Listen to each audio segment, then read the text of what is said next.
She scrubbed his floors. She washed his clothes. She wasn't even allowed to look him in the eye. But on one Saturday night, she was the only person standing between the most feared man in Chicago and his own death. He ran half the city's criminal empire. They called him the Ghost. Men with guns feared his silence. Entire families bent to his name. And she was nobody.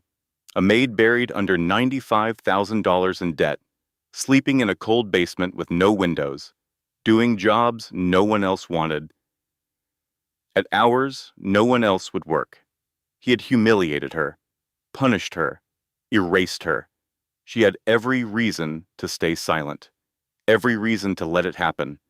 But at 11:51 at night, with trembling hands and tears streaming down her face, she dialed his number anyway. 4 digits. Her mother's birthday. That was all she had. What happened in the next 3 hours didn't just save his life. It shattered everything he thought he knew about loyalty, power, and who truly stands beside you when it matters most.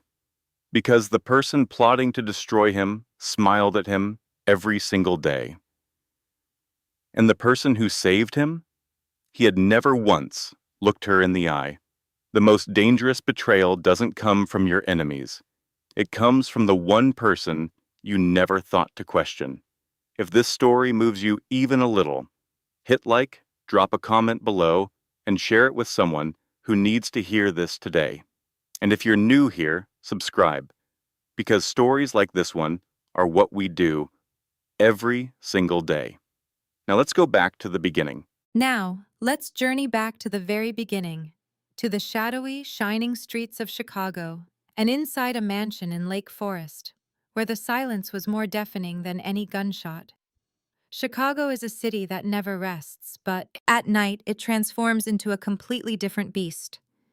As ordinary citizens switch off their lights and lock up their homes, a separate world comes alive. A world where cash is tallied in rooms without any windows, where agreements are sealed in the cellars of seemingly normal restaurants. A world where a simple nod can make a person vanish without a single question asked.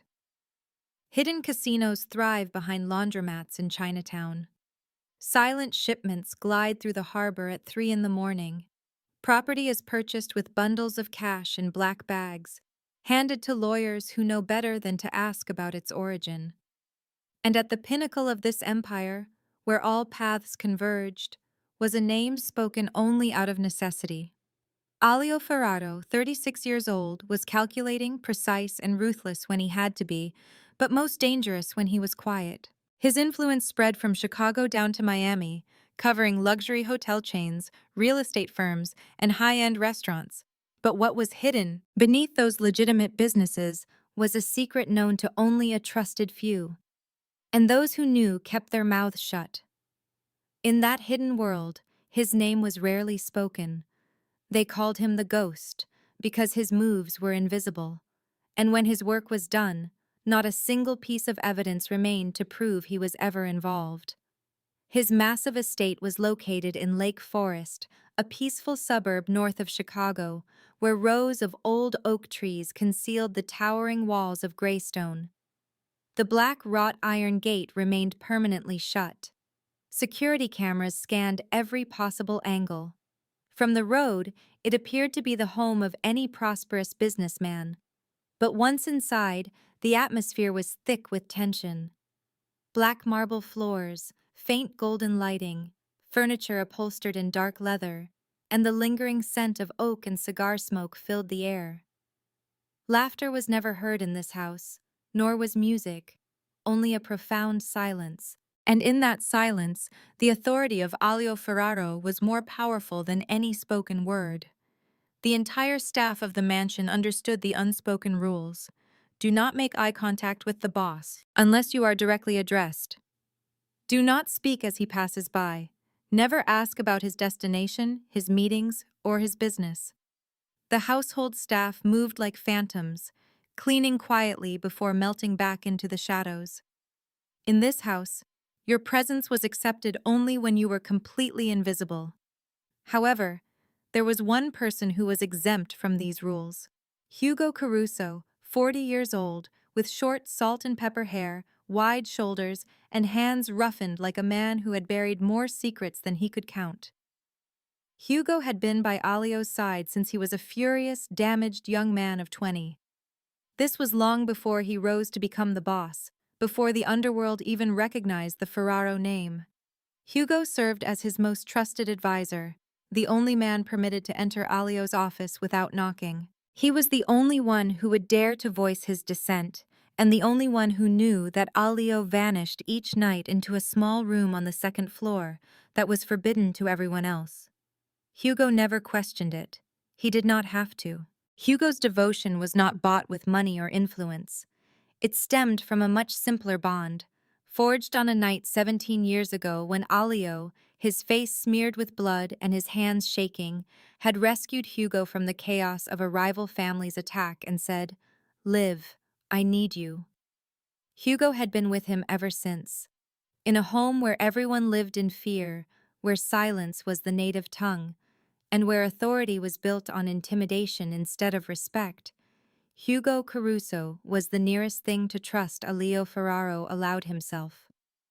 But even Hugo was not privy to every secret, because on the second floor of the mansion, down the long, dark corridor, stood a door that was perpetually locked. And behind that door lay the one secret the ghost kept entirely for himself. That room was situated at the end of the second-floor hallway, just a short walk from Alio's master suite.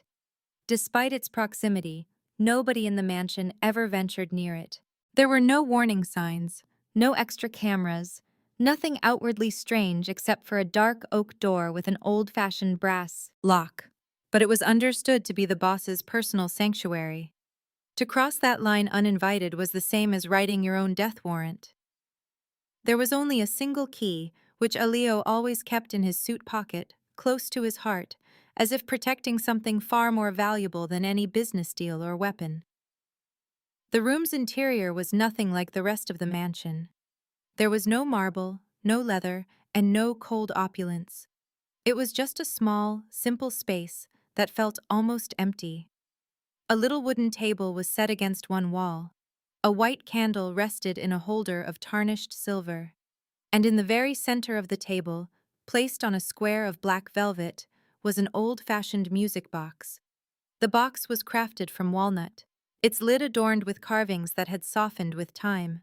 Its brass hinges were tarnished with a greenish patina. It would not have fetched a high price at an antique store. But to Alio Ferraro, that box was the most precious object in his world because it once belonged to his mother, Catherine Ferraro. Alio could recall that afternoon perfectly, despite it being nearly 28 years in the past. He was 8 years old, his small hand held firmly in his mother's, as they walked along a bustling street in Wicker Park on a crisp autumn day. Yellow leaves drifted down onto the pavement. The aroma of coffee and baking bread filled the air. Catherine paused before a small antique shop, its windows displaying dusty relics. She went inside, and her gaze fell upon the music box, nestled among other forgotten treasures on a high shelf. She picked it up, lifted the lid, and a melody began to play. It was soft, clear, and had a sadness to it that only old music seems to carry. Catherine smiled, and it was a smile Alio would never forget. "Can you hear that?" she asked, kneeling down to look into his eyes. "It is a lullaby. Whenever you feel scared, I will open it, and you will know that I am always with you." She purchased the box with the small amount of money she had saved, and from that day forward, every single evening before Alio fell asleep, Catherine would sit on the edge of his bed, open the music box, and hum along to the tune in a soft whisper. It was their special ritual, their own little world, free from his father, the family name, and the darkness of the underworld. It was just a mother and her son, and the gentle, circling melody from a small wooden box. Then, the terrible night arrived. Alio was 19. The war between the families ignited without any warning. They came at midnight, kicking the door in and flooding the house. Catherine screamed, pushing Alio behind her. He fought to shield her. A knife sliced across his jaw and blood stained his shirt collar, but he refused to let go of her hand. Then a gunshot exploded through the room. A single shot. Catherine collapsed in front of him. Her hand was still gripping his as her body struck the floor. Alio felt the exact moment her fingers began to loosen, warm at first, then slowly turning cold. His world completely fell apart right there on the floor, with his mother's blood soaking into his clothes. His father, Paolo Ferraro, made it through that night, but he was never the same man again. He seemed to age 10 years in an instant. His eyes became hollow, and his voice grew weaker with each passing day. 6 years later, he passed away in his sleep, leaving the entire empire to Alio, who was just 25 at the time. He was too young and filled with an immense amount of rage. Alio rebuilt everything from the ruins of his past. He converted his agony into authority, his loss into dominance, and his fear into a weapon so powerful that no one dared to oppose him. But there was one thing he could never change. Every night, after the last phone call was finished, after the final door was locked, and after the whole mansion had descended into a deep silence, Alio would take the key from his pocket. He would unlock the door at the end of the hall, enter the small room, and take a seat. He would light the candle and open the music box. The melody would fill the air, just as clear as it was on that autumn day in Wicker Park 28 years ago, and just as mournful as Catherine's lullaby. And Alio would sit there in the darkness, all alone. Not as the ghost, not as the boss, not as the man the entire city feared, but simply as a son who missed his mother. It was a secret he kept from everyone, even his brother. In Alio Ferraro's world, showing pain was the same as showing weakness. And weakness was a fatal flaw, deadlier than any weapon. That music box was his only link to the person he used to be. It was the sole proof that under all the ice, his heart was still there, still capable of aching. If that box ever shattered, it would snap the final tie to his own humanity. But Alio was not the only one scarred by that night. Tristan Ferraro was 15 when their mother was taken. He was not in the room when the shot was fired. He was hidden in an upstairs closet with his hands clamped over his ears, his entire frame shaking. He heard his mother's screams through the floorboards, completely powerless. After it ended, he came out and saw Alio on the ground, his face stained with blood, holding their mother's body. Nobody comforted Tristan that night. No one checked to see if he was okay. In that moment, something inside the 15-year-old boy began to twist, quietly and slowly, like an unseen crack in a window right before it breaks. Now, 17 years later, Tristan was 32. From the outside, he appeared to be the perfect, loyal younger brother, with a handsome look very different from Alio's. His was not a cold beauty that intimidated people, but a warm charm that made people trust him instantly. He had white teeth, a broad smile, a solid handshake, and eyes that looked directly at you as if he had no secrets. But if you paid very close attention, you might spot something small and unusual. Tristan's smile never quite reached his eyes. His mouth would curve, but his eyes stayed cold. It was like a mask he wore every day and removed each night. Within the Ferraro family, Tristan was the one who managed the money, cleaning it through restaurants and real estate to make sure every dollar appeared legitimate for the lawyers and accountants. He was exceptionally good at his job, but he received no recognition for it. In every meeting, Alio sat at the head of the table and made the calls, while Tristan sat next to him, nodding, taking notes, and following orders. His opinion was never requested. No one ever asked, "What are Tristan's thoughts?" Alio commanded. Tristan complied. That was how things were. It was the rule, and it was a rule their father, Paolo, had established. Before his death, Paolo summoned Alio to his room, not Tristan, and declared, "You are my successor. Hold this family together." Tristan heard everything from outside the door. His father never asked for him. His father never even said his name. It was as if he did not even exist. From that day forward, Tristan kept up his smile, always saying, "I have your back, brother." He was always there when Alio needed him, always playing his part without a word of protest. But secretly, he was keeping score. He noted every instance Alio interrupted him during a meeting. He recorded every time he was shut out of a significant choice. He counted every moment he stared at the chair at the head of the table, thinking, "I belong in that seat too." His anger did not erupt. It did not have to. It just needed to fester quietly, growing a little more each day, like a slow-acting poison that its victim never tastes. And Tristan did more than just count. He made plans.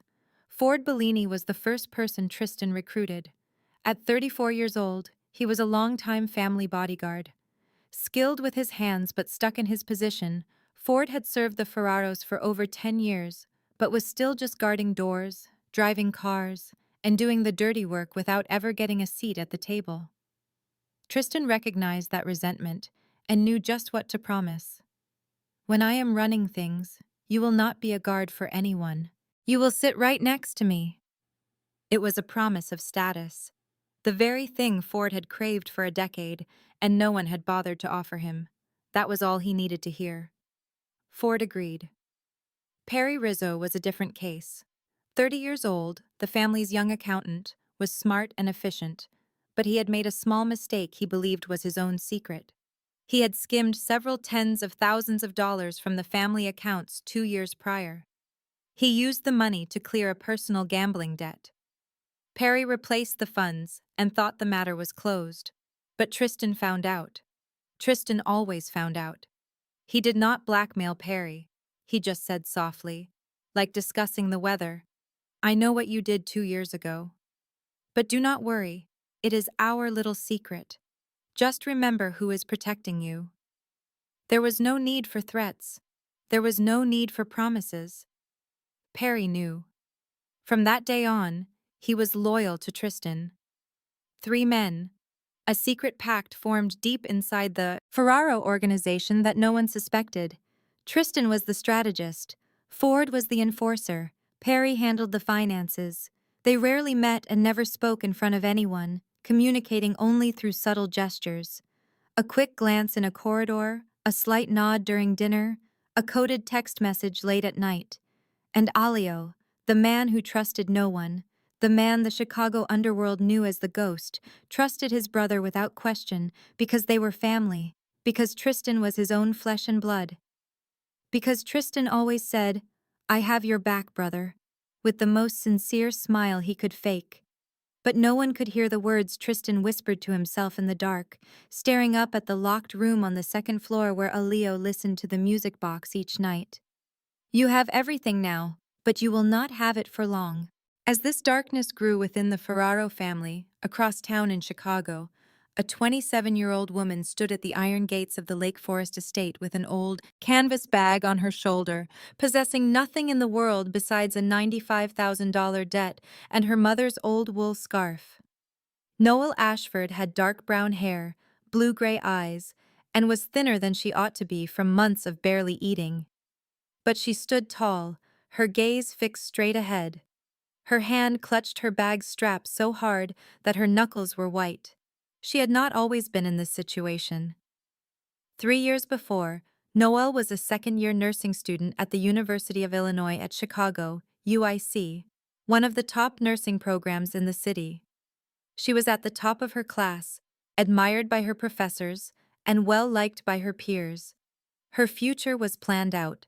She would graduate, get her RN license, find a job at Northwestern or Rush, get a small apartment in Logan Square, and look after her mother, Ruth Ashford. Her mother was the only person Noel had in the world. Ruth was a freelance graphic designer, making enough money to get by, but never enough to be secure. Her income went up and down with every job, and she did not qualify for Medicaid because her better months put her just over the income limit, but she never made enough to buy decent health insurance. It was the kind of trap that millions of Americans find themselves in, too well off for help, but too poor to afford it themselves. Then the diagnosis came: Stage 3 lung cancer. Ruth had not smoked a single day in her life. The doctor explained that sometimes it just happens. No clear cause, no one to blame, just the body's own cells turning against the person they belong to. Noelle can recall the exact moment she heard the news. She was standing in a hallway at Stroger Hospital, leaning against the wall as her legs buckled beneath her, the phone still pressed to her ear as a dull roar filled her head, drowning out everything else. She quit school that same week. There was no hesitation, no need to ask for advice. Her mother needed her, and nothing else mattered. She took on 3 part-time jobs at once. She waited tables at an Italian place in Little Italy by day, ran the register at a CVS in the afternoon, and cleaned offices for a company in the Loop at night. She survived on 4 hours of sleep and 1 meal a day. Every other penny went to her mother's care. But medical bills do not wait. Chemotherapy, radiation therapy, painkillers, blood work, CT scans. Each month, the debt grew higher and higher, like a tower that Noel knew she could not support. Still, she kept trying to hold it up with her bare hands. She started by borrowing from friends, then maxed out credit cards, and then turned to places that good people try to avoid. She took loans from sharks on the south side of Chicago who charged brutal interest rates with terms written in red ink. She did not read the fine print because her mother was in the emergency room at that moment, and she needed cash right away. She had no idea that these lenders were part of the Ferraro family's financial machine. The small payments flowed in from hundreds of desperate people, recorded by Perry Rizzo and approved by Tristan Ferraro, neither of whom ever bothered to look at a single name. To them, Noel was simply an account number. 3 years went by. Ruth fought hard. Noel fought right alongside her. Some nights, they would lie together in a hospital bed. Ruth was so fragile that Noel feared a tight hug might break her. And Ruth would whisper, "Please stop spending money on me, sweetheart. I know my time is coming." Noelle would just shake her head, her tears soaking the pillow. "Do not say that. You are not allowed to leave me." But she did leave, one winter morning, passing away in her sleep as gently as if she were drifting into a peaceful dream.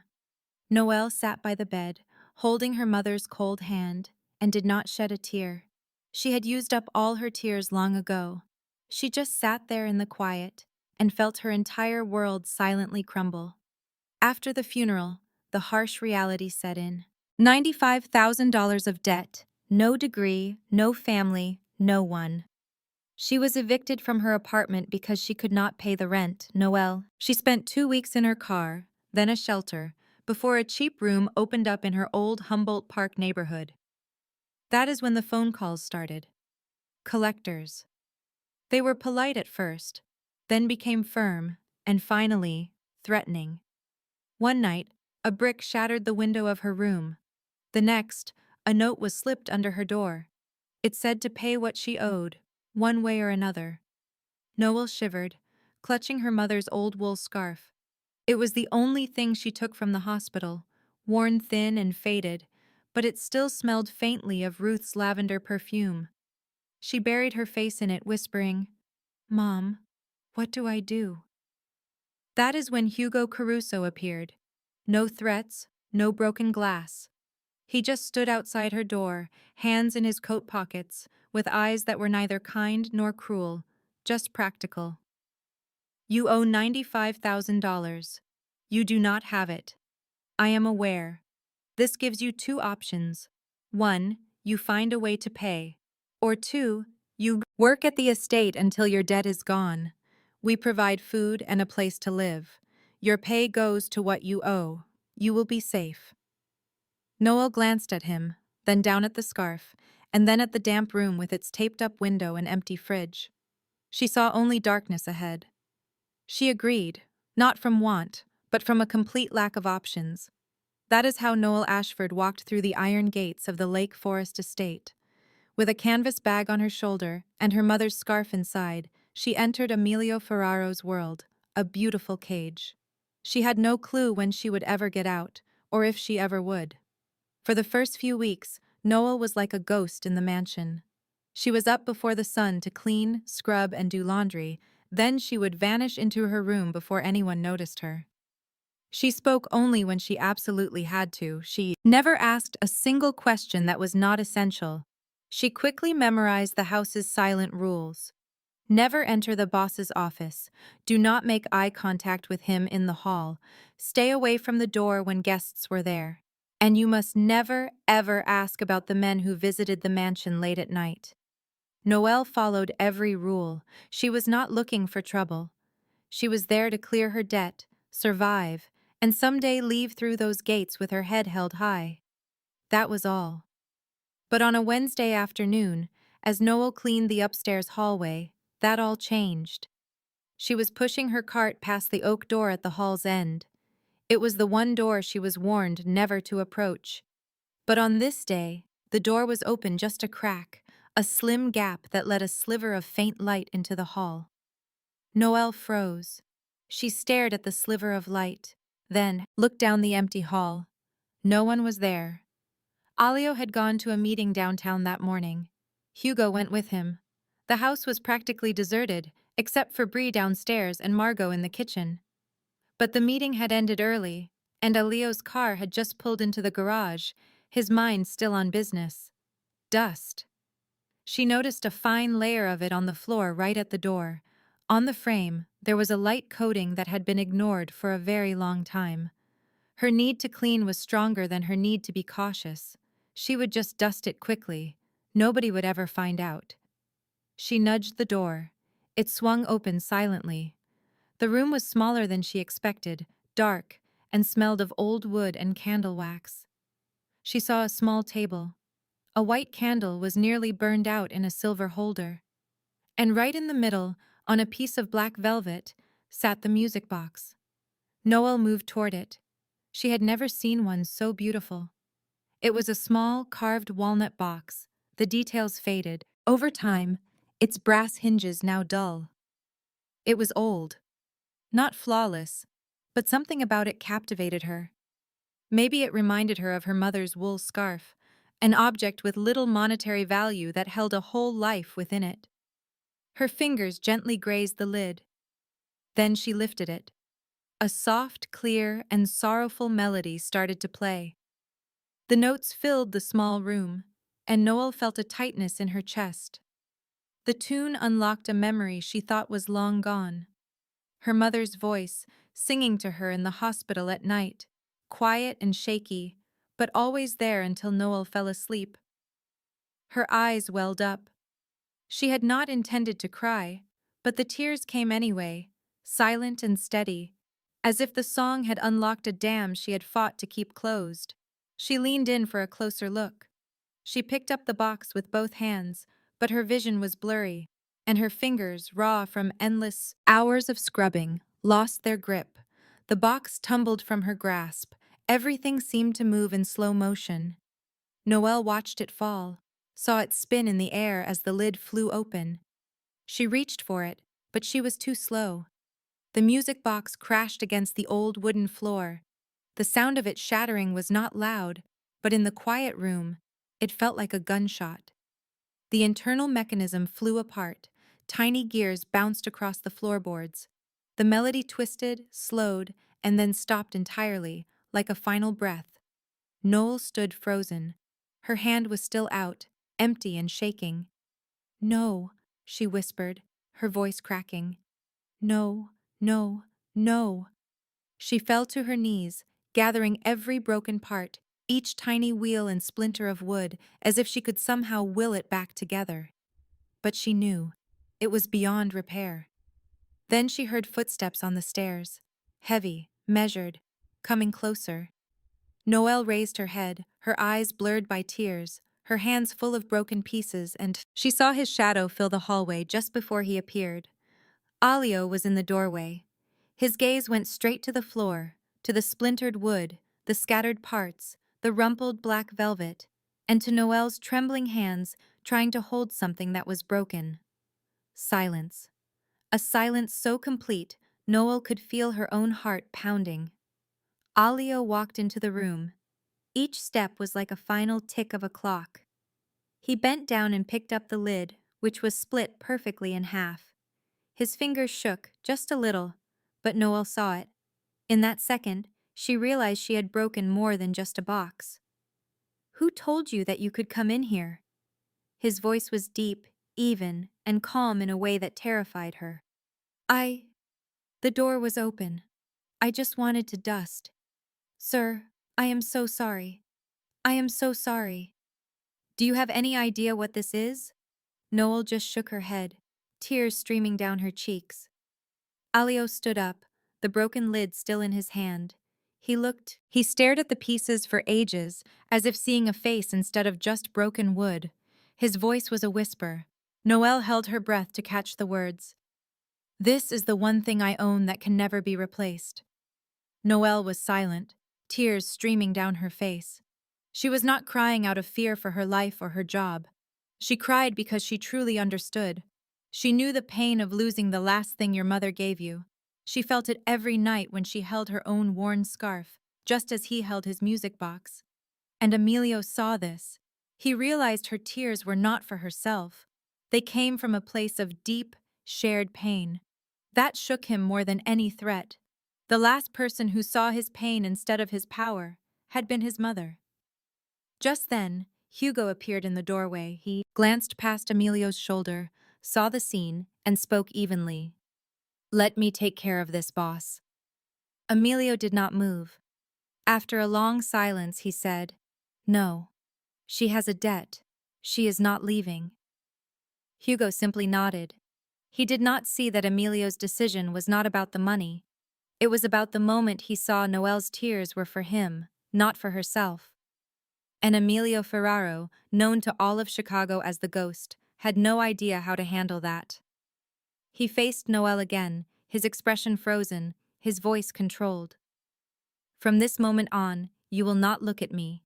You will not speak unless I speak to you. You will not touch anything not on your list." Noelle bowed her head. "Yes, sir." "Leave." Noelle got to her feet and left, her legs trembling so much she needed the wall for support. Behind her, Emilio closed the door, and the lock clicked shut. Now alone in the room, he slid to the floor, the broken lid resting in his hand. For the first time in years, no one saw the anguish on his face, or so he thought. The next morning, Hugo appeared at Noel's first-floor room. "Pack your things. You are moving to the basement." No reason was given. None was expected. Noelle grabbed her bag and followed him down the tight stairs into a dark hall. Her new room was a tiny space next to the laundry. It had one bed with a thin mattress, a small wooden table, and a single bare bulb giving off a sick yellow light. There was no window, just gray concrete, a cold cement floor, and the constant hum of the washers. It was damp, cold, and felt like a cage. Noelle put her bag on the bed and said nothing. She knew. This was not a room. It was a punishment. From then on, her duties were different. At 5 in the morning, she woke to mop the main floor, clean the kitchen, and set the breakfast table. Then came laundry, ironing, scrubbing bathrooms, and polishing shoes. She cleaned living rooms, wiped windows, and washed dishes until midnight, without a break. Noelle used to have a set schedule like everyone else. Not anymore. Now she did all the jobs no one else would, at all the worst hours. And it was never enough. Yet, the physical labor was not what broke her spirit. She was accustomed to hardship, having worked 3 jobs for 3 years straight. Her body could take the strain. The silence was what hurt. Emilio never shouted or threatened her. He did something much crueler. He acted as if she were invisible. Each morning, Noelle would lower her gaze and say, "Good morning, sir," as he walked by. He never looked, never replied, never even slowed down. It was as if she were just another piece of furniture. Sometimes Noelle would be cleaning a table when Emilio came in. She had to stop her work, move into a corner, and stand silently until he was gone. The new rule said she could not share a room with him unless she was doing a specific job for him. She was a ghost. No one talked to her, or even looked at her. She moved through the house like a shadow. This silence was worse than being yelled at. At least when someone shouts, they see you. But when they look straight through you start to question if you are even real. Then, one evening, a small incident occurred. Noelle was clearing the table after a meal, collecting the glasses. A glass with a tiny crack broke in her hand, and a piece cut her palm. Blood bloomed instantly, a bright red stain on the white linen. Noelle hissed, in pain but made no sound. She quickly hid her injured hand and used her good one to gather the sharp pieces, continuing her work. Emilio was at the far end of the table, his head down, reading a document. Noelle was certain he had noticed nothing. In the kitchen, she ran cold water over the cut, biting her lip to keep from crying out. She wrapped it tightly with a clean cloth. 5 minutes later, as she was washing dishes, Hugo entered. He placed a box of bandages on the counter near her without a word or a look. "The boss said to give you this." Then he left. Noelle stared at the box. She peeked out toward the dining room. Emilio had not moved. His eyes were fixed on his papers. He showed no sign of having given the order, but he had seen it all. He had seen and had chosen to ignore it. This confused Noelle more than any act of cruelty. If he hated her so much, why would he care about her hand? In the kitchen, when Emilio was out, two maids often whispered. Bree, who was 25 and spoke before she thought, leaned in to talk to Margot. Why does he not just fire her? The $95,000 debt is nothing to him. He could erase it in a second. So why is she still here?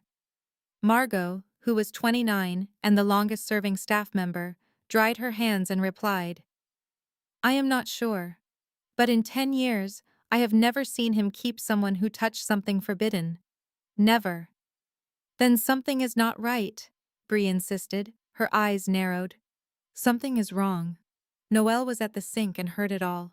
She did not turn, she did not speak, she just kept washing dishes, her bandaged right hand aching. She could not answer their question. She was too afraid to even think about it. Later that night, in her basement room, Noelle locked the door. She sat on her bed and pulled her mother's wool scarf from her bag. It was old and faded, but when she held it to her cheek, she could still smell a hint of lavender. It was as faint as a dying breath. I am still fighting, Mom, she whispered. I do not know what I am doing, but I am still fighting. At that exact time, 2 floors above, Emilio sat in his private room. There was no candlelight. The broken music box was on the table, its song gone forever. He gazed at it for a long time, as if mourning someone he had failed to protect. He placed his hand on the broken lid, his thumb tracing the jagged edge, and in the darkness, his eyes squeezed shut. 2 souls, separated by 2 floors. One held a worn scarf, the other a shattered box. Both held the last gift from their mothers, sharing the exact same sorrow. And neither one knew the other was silently weeping in the same house that night. As Noelle and Emilio grieved alone, something else was quietly taking root in the mansion. It was not sorrow, but treason.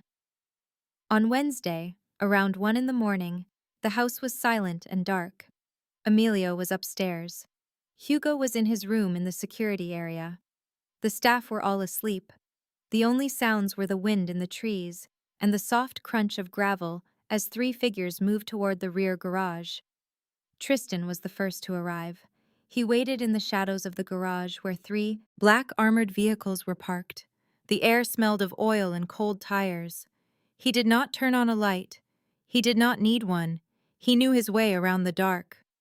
Ford Bellini entered next, his steps heavy but quiet. His wide frame almost blocked the doorway. Then Perry Rizzo, who was smaller and faster, slid in like a phantom. He quickly scanned the area before closing the door. No one said hello. Tristan was the first to speak, his voice a low rumble. This Saturday. Ford and Perry just looked at him. They were not surprised. This was the moment they had been waiting for. Tristan went on. I set up a false meeting at the old warehouse down by the Chicago River. Emilio will hear that an important partner insists on meeting in person. It is the kind of meeting he always handles himself. He will, at her. What is your name? Ford asked, his arms folded across his chest. Hugo is the only real obstacle, Tristan stated. He looked at Perry. That is where you come in. Perry gave a sharp nod, his voice as crisp as the financial reports he read. I have a fake lead on a business deal on the south side in Englewood. I will manufacture a crisis, make it seem like a problem with one of the minor shipping routes. It is the kind of issue Hugo will insist on checking personally because he trusts no one else to handle it. I will not contact him. The alert will go through the internal system, so it will look routine. Hugo will not get suspicious? Ford questioned. Hugo will not get suspicious, Tristan confirmed. Because we have emergencies on the south side all the time. That is our busiest hub. He will see the alert. He will go investigate. By the time he figures out it is a ghost chase, we will be long gone. There was a moment of silence. Then Tristan, his voice grew slower, each word landing with immense weight. Emilio is going to the warehouse alone. No Hugo, no bodyguards, only him. And us, Ford said, making a statement, not asking. And us, Tristan echoed. I want 4 of your men inside the warehouse, hidden and armed. The second Emilio steps inside, you lock that door. After that, it is all over in 5 minutes. Perry swallowed hard, not from fear, but from hearing Tristan finally voice the plan that had only been whispered. Ford remained perfectly still. He had spent 10 years guarding the door, waiting for a seat at the table. 5 minutes was a price he would gladly pay. What then? Ford asked. Tristan turned to face him, and in the garage's gloom, his famous smile appeared. It was wide, warm, and perfect.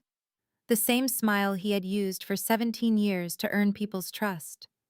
But tonight, in the shadows, that smile was just a mask. After that, Tristan said, I become the only Ferraro left. I take control of it all. The family, the business, everything. Ford will be by my side, not as a guard, but as a partner. Perry will manage all the finances, with no one to answer to. This is a new beginning for all of us. Perry nodded with a sharp, firm motion, as if sealing a deal he could not escape. Ford just looked at Tristan and said a single sentence. I will be ready. Tristan looked at them both, then added in a light but firm voice. He has faith in his little brother. He has always had faith. Emilio looks at me and sees the 15-year-old boy who hid in the closet the night our mother was murdered. He believes I am still that boy. He believes I still need his protection. Tristan paused. His smile disappeared. And that is his greatest mistake. Not another word was spoken. Ford and Perry left the garage separately, their steps crunching softly on the gravel before they faded into the night. Tristan stayed behind by himself. He looked up toward the second floor of the house, at a door that was never unlocked, knowing his brother was behind it. He stood there longer than necessary, and in the quiet of the Lake Forest evening, no one heard him whisper, I am sorry, Mom. But father chose the wrong son. What Tristan did not know, what none of them knew, was that on the other side of the garage wall, with only a thin sheet of concrete between them, Noelle was standing in the laundry room. She was there doing her job. It was nearly 1 in the morning, and she was still washing clothes because her work was not done until the last load was clean. And tonight, there were more clothes than usual. The laundry room was in the basement next to the garage, divided by a wall that no one ever thought to soundproof. Because who would possibly be in the laundry room at 1 in the morning, other than the machines? Noelle was folding bath towels when she heard voices. At first, it was just a muffled noise that blended with the drone of the washing machine. She paid it no mind. Then, the machine switched to its rinse cycle. The humming softened, and in that moment of quiet, she heard a single word cut through the wall. Emilio. Her hands stopped moving. The towel dropped from her fingers to the floor, but she did not pick it up. She stood motionless, tilting her head to listen. The voices carried through, Not perfectly clear, but clear enough to know that several people were talking. She moved toward the wall, her steps slow and light on the concrete floor, making no sound. She pressed her ear to the cold wall. The concrete's chill seeped into her skin, but she did not care, because she could now hear more clearly. The warehouse in Pilsen. Hugo will not be there. He will come by himself. Noel's heart began to race. She knew those voices. The first one, smooth and in control, was Tristan. The second, deep and short, was Ford. The third, quick and tense, was Perry. She pushed her ear harder against the wall, held her breath, and listened. When Emilio walks in, you lock the door. It all ends in 5 minutes. The only Ferraro left. Each word struck Noelle like a physical blow. She could not process what she was hearing. His own brother was planning his murder. She wanted to pull away. She wanted to leave the wall, pretend she had heard nothing, and go back to folding towels and forget everything. She took one step back. Her foot hit something. The water bucket. It tipped. Water crashed onto the concrete with a loud clatter that sounded like an explosion in the silent night. Noelle froze. On the other side of the wall, the voices stopped instantly. Silence. Absolute silence. Then Ford's voice came, low and sharp. "Is someone there?" Noelle clamped both hands over her mouth. She did not dare to breathe. Her heart pounded so violently she thought they might hear it through the wall. Heavy footsteps were getting closer. Not to the wall, but to the laundry room door. Ford was coming around through the basement hall. Noelle looked around wildly. The room was small. The light bulb was burned out, leaving only the blinking red light from the dryer.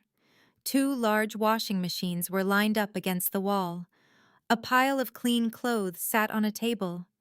She slid to the floor and wedged herself behind the larger machine, pulling her knees to her chest. She pressed her back against the cold wall and tried to make herself invisible in the dark. Water from the bucket spread across the floor and touched her feet, but she did not flinch. The doorknob began to turn and the laundry room door opened.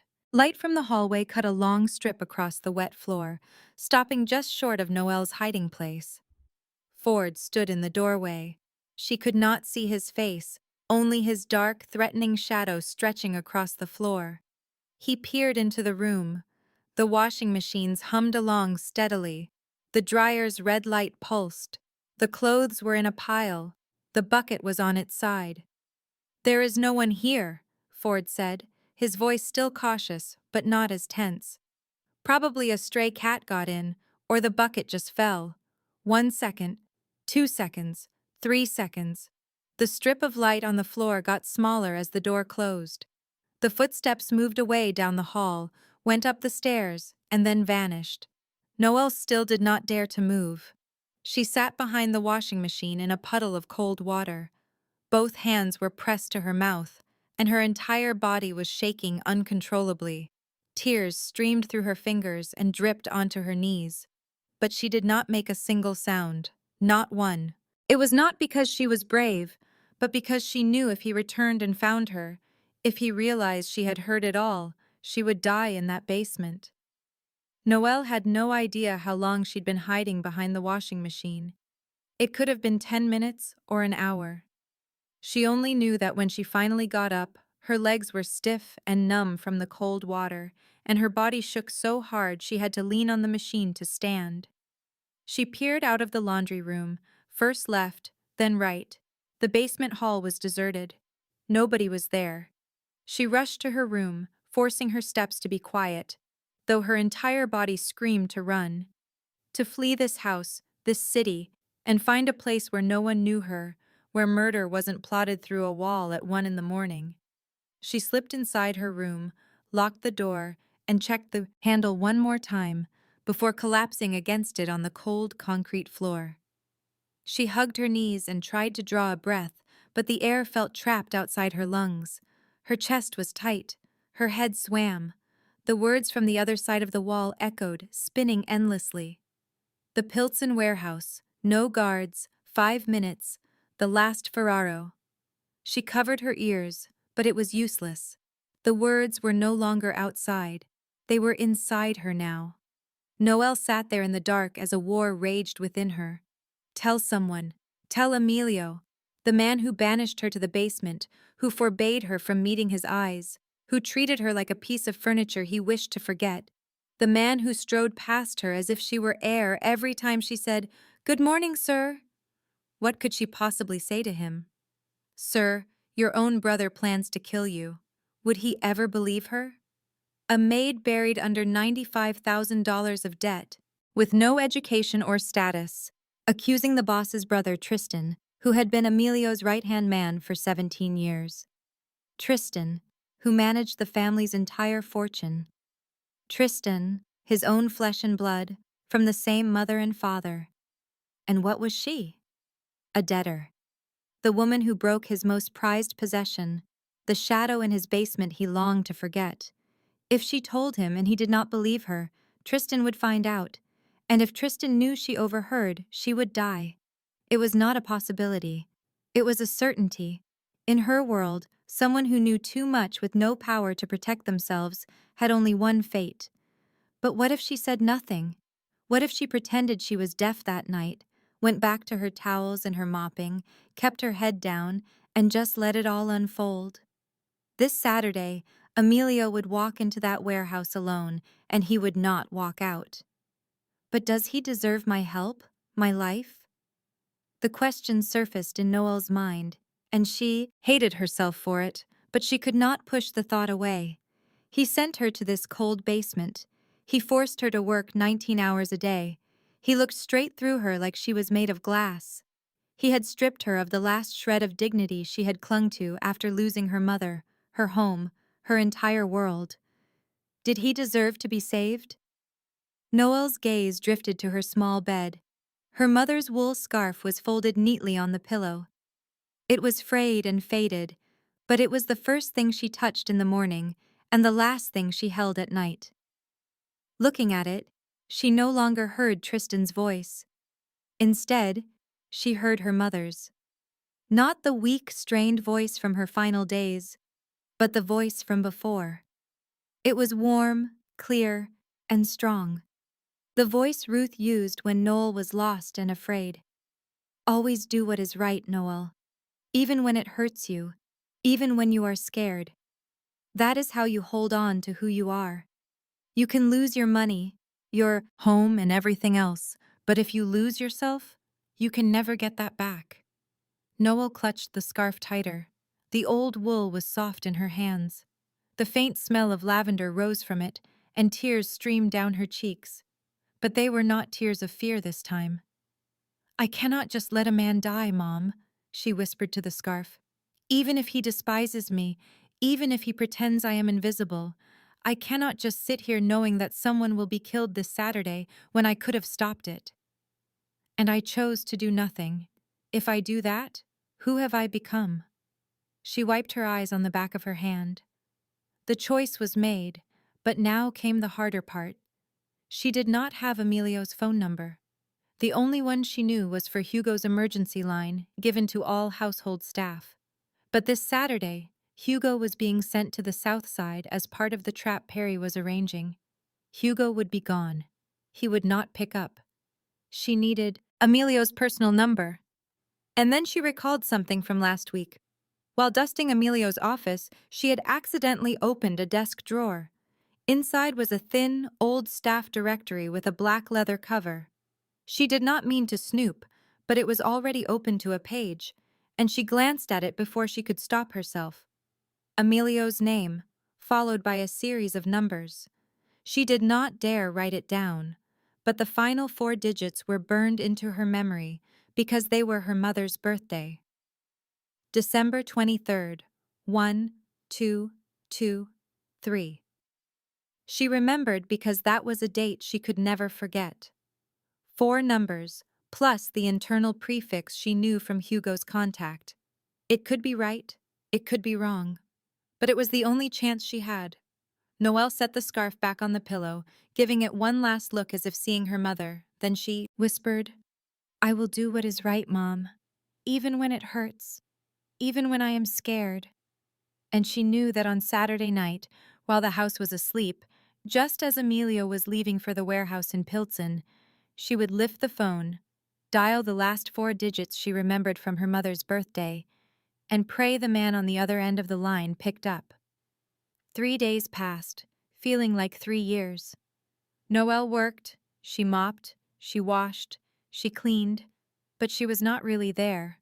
Her mind was trapped in the laundry room, hiding behind the washer in a puddle of cold water, hearing Tristan's voice repeat, "The last Ferraro," like a haunting song on a loop. She could not eat. She could not sleep. Every time she shut her eyes, she saw the warehouse, felt the darkness, and heard gunshots that she imagined with terrifying clarity. And then, it was Saturday. That night, the mansion was quiet in a strange way. It was not the usual silence of a well-run home, but something heavier, like the stillness before a violent storm. It was the feeling that something unseen was about to break. Bree went to her room early. Margot cleaned the kitchen and vanished. The basement was deserted. The main floor was empty. The only things left were a soft yellow light in the hall and the steady, relentless ticking of a clock, marking each second until midnight. Upstairs, in the master bedroom, Emilio stood before a mirror. He wore a black suit and a black shirt, but no tie. He adjusted his collar, straightened his jacket, and stared at his reflection with the empty look he had mastered over 17 years. The gun was in its holster on his left side, so familiar it felt like a part of him. He did not think about it. He wore a gun like other men wear a watch. His phone buzzed on the table. It was a text from Tristan. "Everything is set, brother. A big deal, tonight. The partner is waiting in Pilsen. I am heading there now to get things ready." Emilio read the message and gave a slight nod. Tristan was always prepared, always thinking ahead. It was why Emilio had entrusted the family's finances to his younger brother without a second thought. He was blood, someone he could trust completely. He had just put the phone down when it vibrated again, but this time it was a call. "Hugo, boss," Hugo said, his voice sounding more tense than usual. "The South Side contact just called in a problem. The Inglewood shipment is in trouble. Our receiving team went dark. I have to go check on it personally." Emilio's brow furrowed. Trouble on the South Side was not new. Englewood was their most volatile territory. But the timing was terrible, the same night as the Pilsen meeting. "Tonight?" he asked. "They say it is urgent, boss. If we wait until morning, the entire shipment could be lost." Emilio paused for a moment. Hugo was his most trusted man. If Hugo said it was an emergency, it was an emergency. And Englewood required someone with true authority, not a low-level guy. "Go," Emilio said. "I will handle the warehouse alone." Hugo paused. Over the phone, Noelle could not have heard it. But if she were there, she would have seen him by the car, his knuckles white on the keys, his jaw tight, because in 17 years of service, he had never let Emilio go to a meeting alone. "Boss, let me handle the South Side and then come back, or I can send someone else." "Go." One word. The tone was not louder or harder, but it was the voice Hugo knew was final. "Yes, boss." The line went dead. Hugo got in his car and drove away from the mansion, heading south toward Chicago, straight into the trap Perry had set for him. Emilio put the phone in his suit jacket's inner pocket, grabbed his car keys from a drawer, and checked. He checked the gun a final time. A reflex, not a sign of concern. Then he left the bedroom and walked down the second-floor hall. His steps halted just before the oak door at the hallway's end. That room, and its door, had been locked since that awful day. The day the music box went silent. He didn't try the handle, but stood there, staring at the wood. For a single fleeting second, his cold expression slipped. It was barely noticeable, but an observer would have seen he wasn't looking at the door at all. He was looking past it, at the broken music box on the table, at a melody forever silenced, at a lullaby he had lost. Then he turned and descended the stairs. His black shoes struck the marble with a steady, confident rhythm.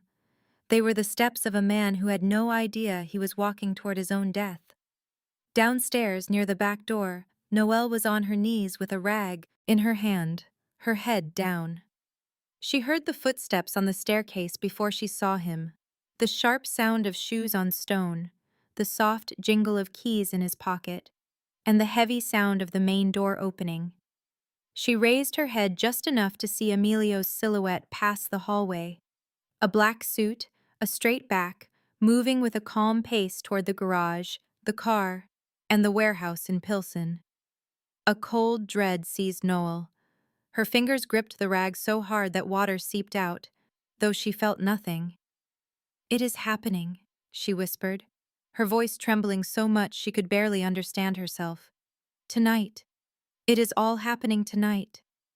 The sound of the car's engine rumbled from the garage. Emilio was leaving, and if she failed to act right now, he was never coming home. Noelle dropped the wet rag and ran. She did not walk or even hurry. She sprinted, her bare feet cold on the marble floor, through the hall and down into the basement, straight to her room.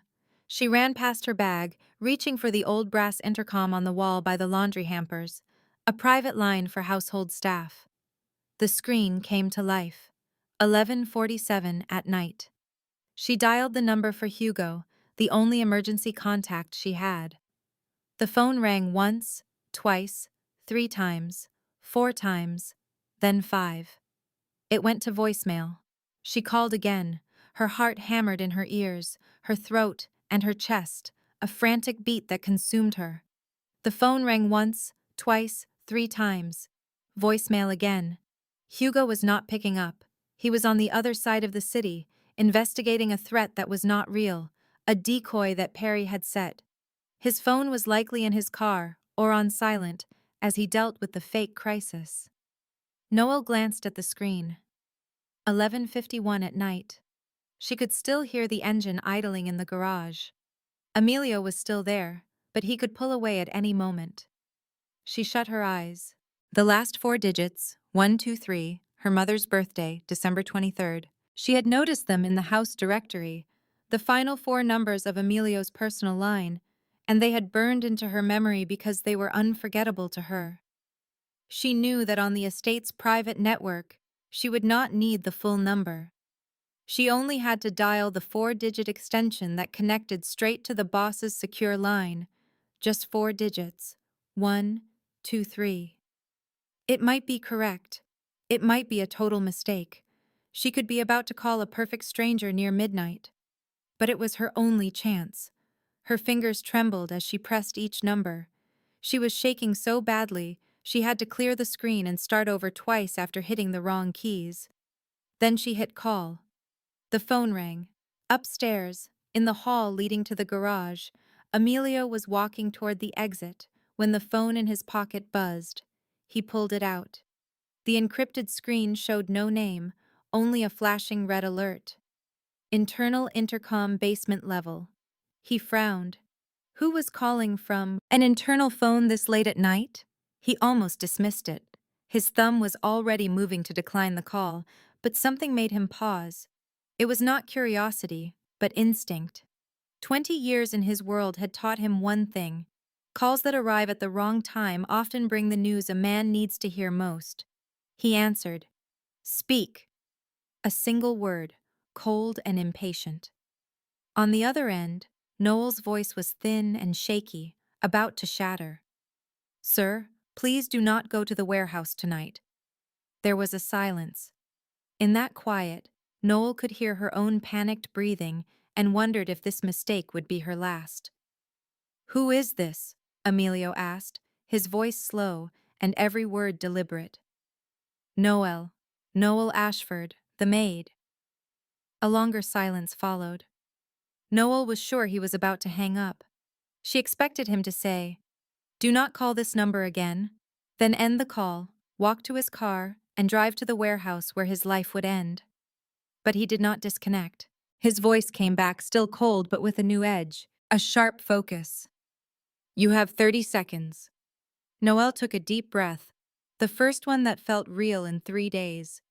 The words rushed out, trembling but perfectly clear. Wednesday night, I was in the basement laundry room. The laundry room shares a wall with the garage. The wall is not thick. I overheard them. Tristan, Ford Bellini, Perry Rizzo. 3 of them. They were making the plan. The warehouse in Pilsen tonight. They are using a fake tip to send Hugo to the south side. You will arrive alone.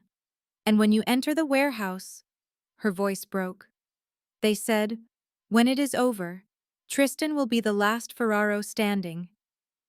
Emilio did not interrupt, or argue, or ask her to say it again.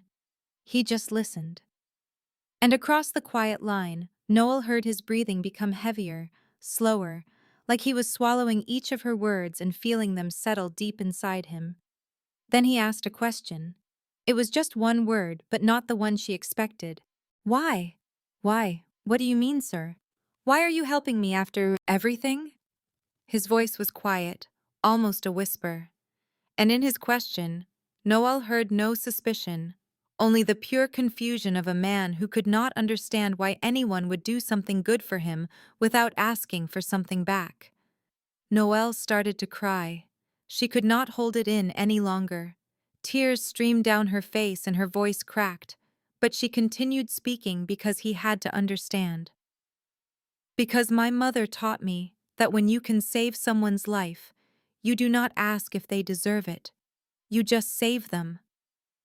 She paused, taking a shaky breath, then added one last thing.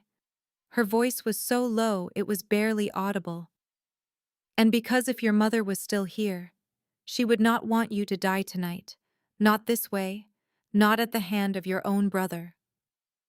There was a long, piercing silence, so long that Noel thought the line had disconnected. Then Emilio's voice returned.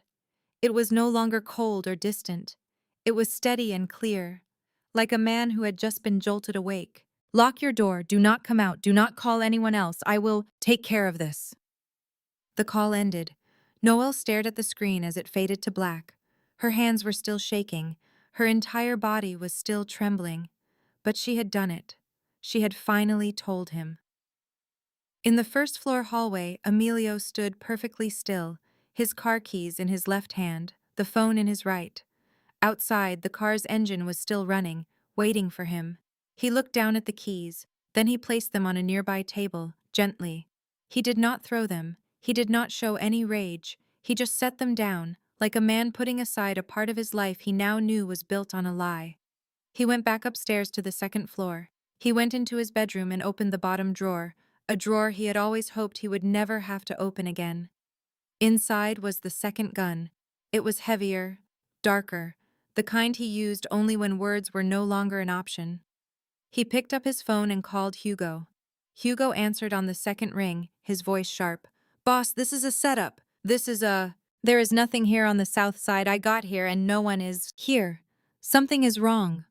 Come back, Emilio interrupted. Drop it all. Come back right now.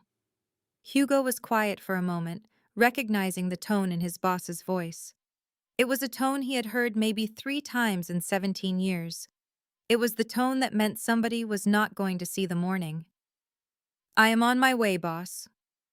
Emilio ended the call and dialed another number, one he had memorized but never saved, a number he called only when things were about to get bloody. The person on the other end answered after just one ring. Get the team, Emilio said, his voice flat, like the calm before a storm. Pilsen warehouse, tonight. Go in quiet. The warehouse was at the end of a narrow industrial street in Pilsen, right next to a branch of the Chicago River where the smell of motor oil blended with the scent of dark water and wet concrete. It had been an auto parts depot many years ago, but now all that was left were 4 rusted steel walls and a corrugated metal roof filled with holes and darkness. It was the kind of place that ordinary people avoided after the sun went down, and the kind of place that, in the world of the Ferraro family, was often chosen for meetings that were never spoken of again. At 11:30 at night, Tristan was the first to show up. He came in through the back, stepping carefully over the cracked concrete floor as he surveyed the area. 4 of Ford's men were already in position, hidden behind old shipping containers lining the walls, armed, silent, and waiting for the signal. Ford stood by the main entrance, his hand on the butt of the gun under his jacket, his eyes watching the road through a gap in the heavy iron door. Perry stayed further back, near an exit. Perry was not a man who carried a gun. He was the one who counted the money and buried the secrets. And his job tonight was to guarantee that when it was all finished, no evidence would lead back to any of them. Tristan checked his watch. 11:55. He will be here on time, he said to Alio is always on time, Ford said, his voice quiet but confident. It is one of the things he got from our father. Punctual. Never early, never late. Ford gave a slight nod, but kept his gaze fixed on the road outside. The following moment stretched out in thick silence. Nobody moved or made a sound. The only noises were the river lapping against the concrete wall behind them and the wind whistling through holes in the roof like a tired sigh. Then Ford spoke in a low tone. Headlights. Everyone turned to look. At the far end of the road, 2 beams of light sliced through the night, getting closer. It was a large black SUV they all knew, with a license plate Ford instantly recognized. It was Alio's car. Tristan let out a long breath, his shoulders slumping slightly, like a man putting down a heavy weight he had carried for years. Right on schedule, Tristan murmured, a hint of a triumphant smile on his lips. He was never taught to be anything different. He lifted his hand to give the signal that would take his brother's life, but he never got the chance. Before a word could be spoken, the darkness behind him exploded into action. Alio's men, who had secretly entered from the river, moved with deadly speed. Ford was slammed onto the concrete, his hands pinned behind him before he could even react. 10 years of watching doors, 10 years of hoping for a seat at the table, and now his face was ground against the cold floor. The smell of oil and dust filled his lungs as the future Tristan promised him vanished. Perry gave up immediately, standing with his hands in the air. His face was pale, and his eyes were squeezed shut, as if not seeing it would make it not real. Alio's men shoved them both into a corner, holding them against the wall under guard. There was nothing left to explain. In their world, once you hit the floor, words became useless. In the center of the warehouse, only 2 men were left standing. Alio and Tristan stood 3 feet apart, a distance that felt heavier than 17 years. The headlights from the SUV streamed in, casting long, dark shadows. And in that stark light, the Ferraro brothers stared at each other with expressions no one had ever witnessed. They were not a boss and his underling, not a winner and a loser. They were just 2 boys who once shared a bedroom, ate from the same cereal bowl, and cried together the night their mother was murdered.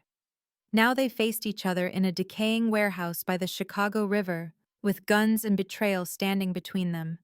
Tristan broke the silence first, not out of desire, but because the quiet was crushing him. How long did you know? He asked, his voice strained but trying to sound steady. If Noel had been there, she would have noticed it, that tiny tremble in his voice. Long enough, Alio replied, offering nothing more. Tristan stared at him, and something deep inside him, a feeling he had buried for 17 years under false smiles and loyalty, finally erupted. You took it all, his voice boomed against the steel walls. Father picked you. It was always you. From the very start to the very end, it was only you. What about me? What was my place in this family? I was a ghost, just a shadow trailing you for 17 years, always agreeing, always obeying. My opinion was never wanted. I was never given a seat at the head of the table. I was never even seen. He was breathing heavily now, his chest heaving, his eyes turning red but holding back tears. Tristan Ferraro taught himself not to cry when he was 15 years old, hiding in a closet. I am father's son too. I am mother's son too. I have the Ferraro name as well, but to you, to our father, I was just the one who came second. Not good enough, not strong enough, Not worthy enough. His words faded, and silence fell again, heavier this time. Alio looked at his brother, and what no one there expected to see was a face not filled with anger or coldness. It was a face full of sorrow. It was the same sadness Noel once saw when he held the broken music box, the sorrow of a man watching something beautiful break, knowing it could never be fixed. You believe I chose this life? Alio asked, his voice low and deliberate, not as a boss, but as an older brother. You think I enjoy this? I lost our mother, Tristan. I saw her die right before my eyes. I was 19 years old, with her blood on my shirt and a knife scar across my face. I lost my childhood. I lost the ability to trust. I lost the simple gift of sleeping through the night without waking up to the sound of gunshots in my dreams. He paused, taking a steadying breath. And now, I have lost you too. Those last words hung in the air between them, like a stone dropped in a calm pond, creating endless ripples. Tristan swallowed hard. His eyes were watering, but he fought the tears back, just as he always had. So what now? He shot back, his voice brittle, like glass ready to shatter. You are going to kill me, are you not? That is your method. That is how this world works. Betrayal is paid with death. That is your rule. Father's rule. So just do it. He spread his arms wide, his chest exposed. Do it, Alio. The silence was so long that Perry, leaning against the wall, opened his eyes, sure he had missed the gunshot. But no shot had been fired. Alio just looked at his brother, at the eyes that were just like their mother's, at the face that was just like their father's, and at the 15-year-old boy in the closet he could not save that night. He turned to Hugo, his voice flat, but those who knew him could hear the pain beneath it. Get him out of here, out of the city, out of this country. Take him somewhere far away and leave him. Hugo met his eyes for a moment, then nodded. Alio looked at Tristan one final time. If you ever return, he said, and now his voice was ice cold. It was not a threat, it was a statement of fact. Next time, there will be no talk. Tristan looked at his brother, his mouth slightly open as if to speak, but nothing came out. He just stood there, his arms limp at his sides. For the first time, his signature smile was completely gone. There was no mask. There was only the face of a younger brother who had just lost everything because of his own actions. Hugo stepped up, took Tristan's arm, and led him away, guided him to the exit. Tristan offered no fight. He walked with heavy feet, his gaze fixed on the ground, and as he passed Alio, he paused for a heartbeat, not meeting his eyes, as if some part of him was refusing to leave even when his brain knew it was all over. Then he continued his walk into the night, never once looking behind him. Next, Ford and Perry were escorted out. Hugo was in charge of them now. Nobody dared to ask what that really meant. In their line of work, some questions were better left unasked because the answers were not for everyone to hear. Alio remained by himself in the middle of the vast warehouse. The blinding headlights of a car cut through the space. His silhouette was a long, dark shape on the cement. He was perfectly still, not calling out, not speaking. He just stood there. And if you could have peered into his eyes right then, you would not have found triumph. You would not have found comfort. You would have found a void. The type of hollow feeling you get only after saving yourself, but losing the only other person with your family name. Meanwhile, at the Lake Forest estate, Noelle was on the chilly cement floor of her basement room. She was leaning against the bed frame with her knees pulled in tight, clutching her mother's worn-out woolen scarf. She had no idea what was going on at the warehouse. She couldn't know if Alio was safe or if he was gone. All she knew was that she made the call, said what she had to say, and now waiting was her only option. Time crawled by, each second feeling like an eternity. Any little noise from beyond her door sent a jolt through her. Suddenly, the phone next to her on the floor buzzed. Noelle glanced down. It was a text from the number she had dialed earlier. She grabbed the phone, her vision clouded by tears that had yet to dry. The screen displayed 5 simple words. It's done. You were right. Noelle's eyes were glued to the message. She read it, reread it, and then read it a third time. After that, she clutched the phone to her chest, right alongside the scarf. Then, the tears she'd been holding back began to stream down her face, with no reason left to hold them in. Thank God, she murmured, her voice cracking.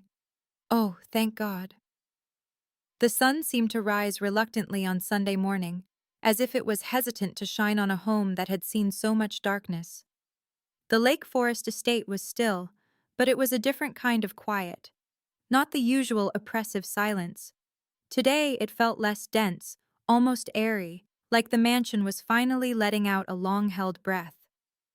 Noel was up at 5 a.m., same as always. It wasn't because she'd had enough rest, she hadn't slept at all. But her daily routine was deeply ingrained. She faced the little mirror in her basement room, studying her reflection. Her eyes were puffy and red.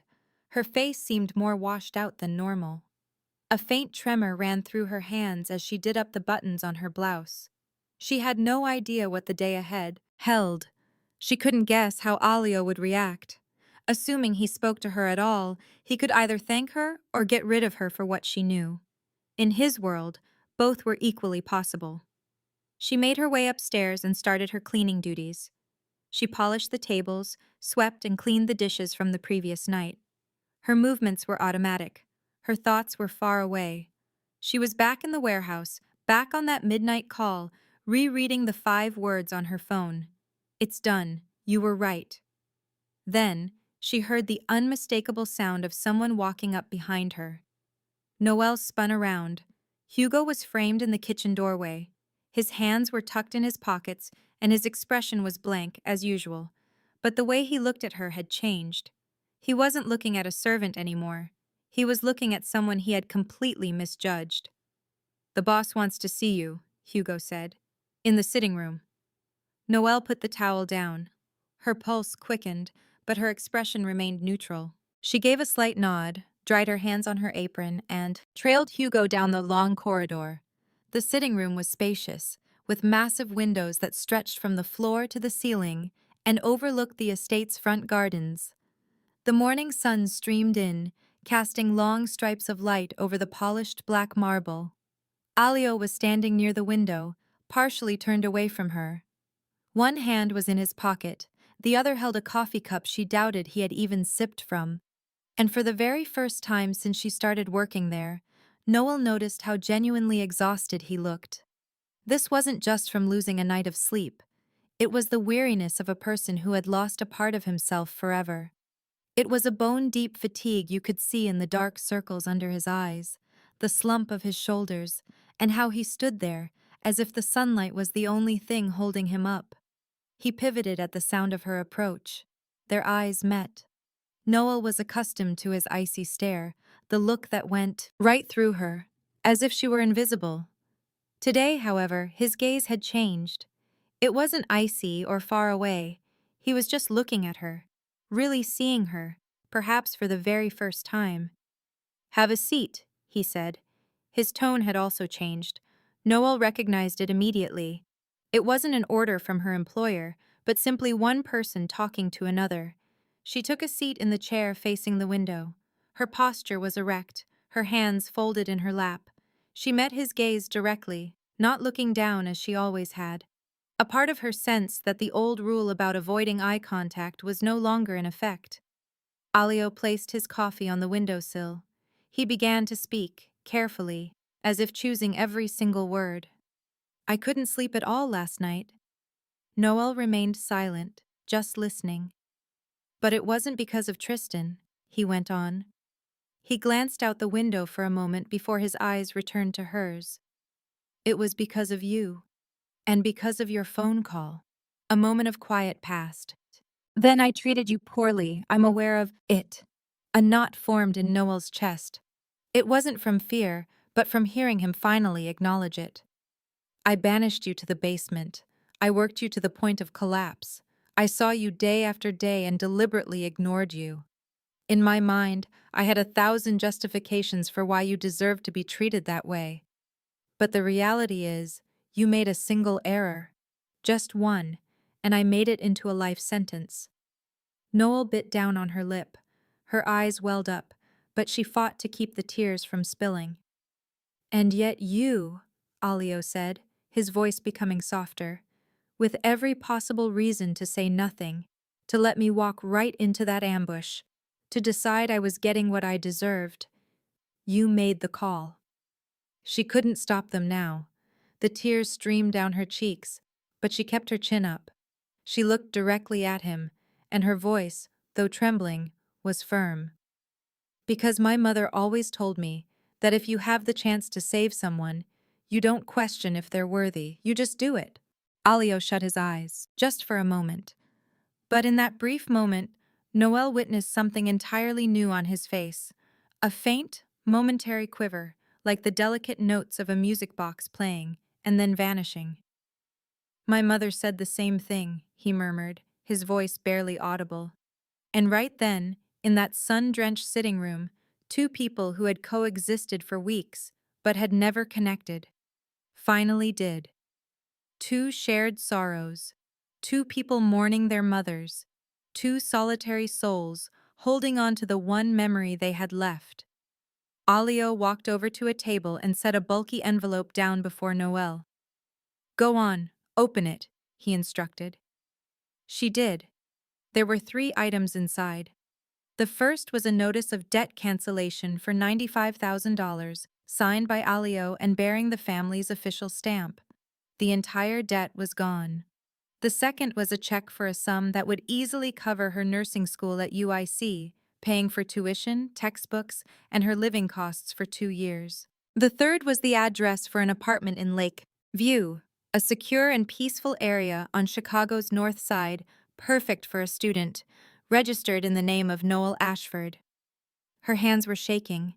She stared at the documents one by one, then met his gaze, her eyes brimming with tears. "Your debt to the Ferraro family is cancelled," Alio stated. "You are free." "Sir, I can't take all this." "You can," he cut in, his tone not harsh, but firm.